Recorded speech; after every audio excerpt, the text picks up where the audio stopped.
the 1960s, car started to become king of cotton, and because of the freedom of mobility, Manchester had to do something about it.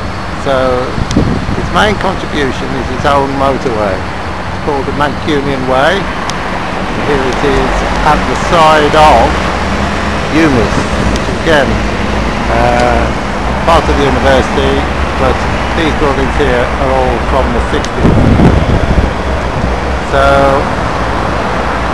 here we have new transport modes altogether. Here we have another piece of the Mancunian Way. This is the bit that wasn't connected to Princess Street, but we'll pan round, see what it is, straight into the sun, and again another view of UMIS, and underneath these buildings the River Medlock flows. There we go. Next stop is the Royal Exchange. We'll have a look inside. There's the River Medlock going towards Princess Street but flowing from underneath UMIS.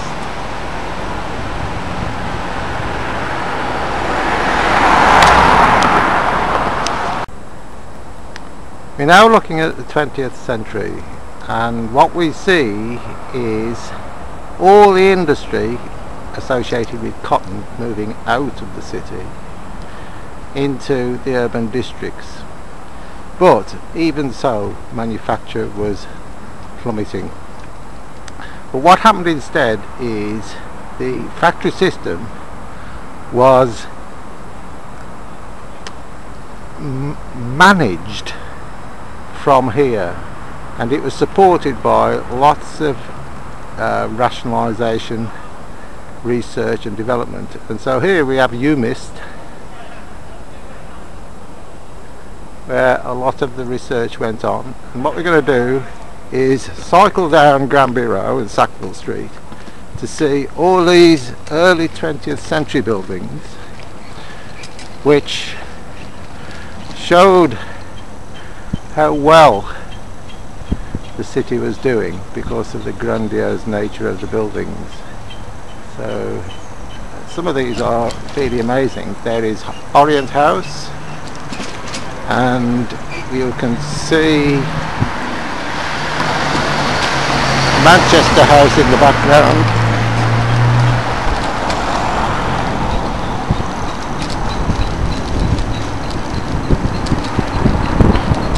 Granby House.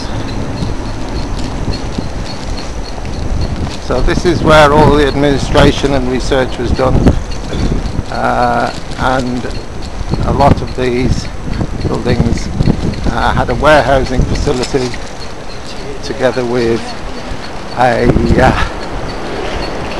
showroom. Right, you know, at the back of Whitworth Street, which is a fairly new street, and we can see all of the administrative buildings associated with not only cotton but all the other industry in the area. We'll also go over to have a look at the Ship Canal House, because in the 1930s the Ship Canal came into its own for a short time.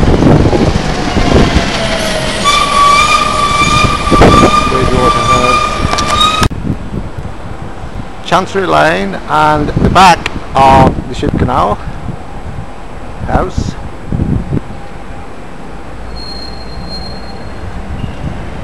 And here's the back of what used to be the Bank of England. You now have a look at the road. You're on King Street, former Bank of England, 1930s. Butchins, next door to Ship Canal House.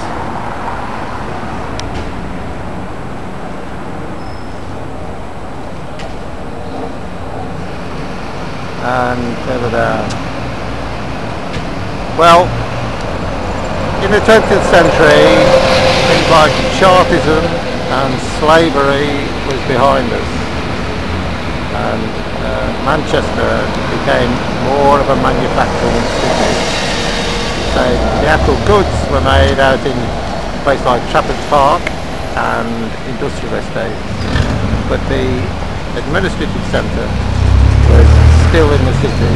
So we have to consider that when we think about Cottonopolis and the claim to be a World Heritage City.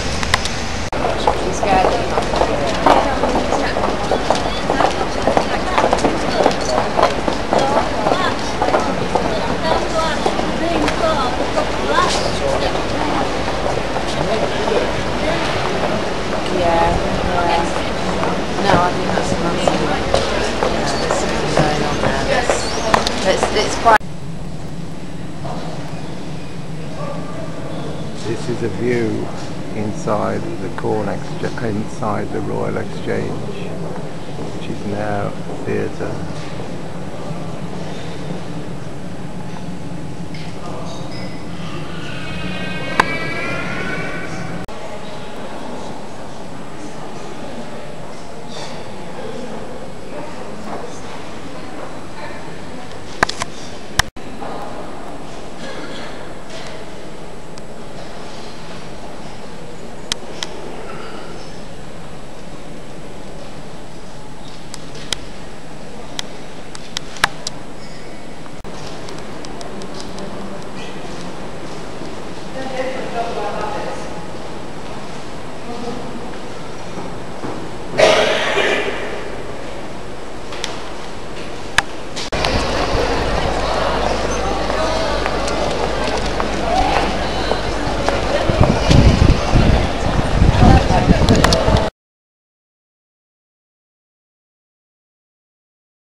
To a 1930s monument to shopping. This is Kendal Mill. There are others. One of Deansgate and King Street.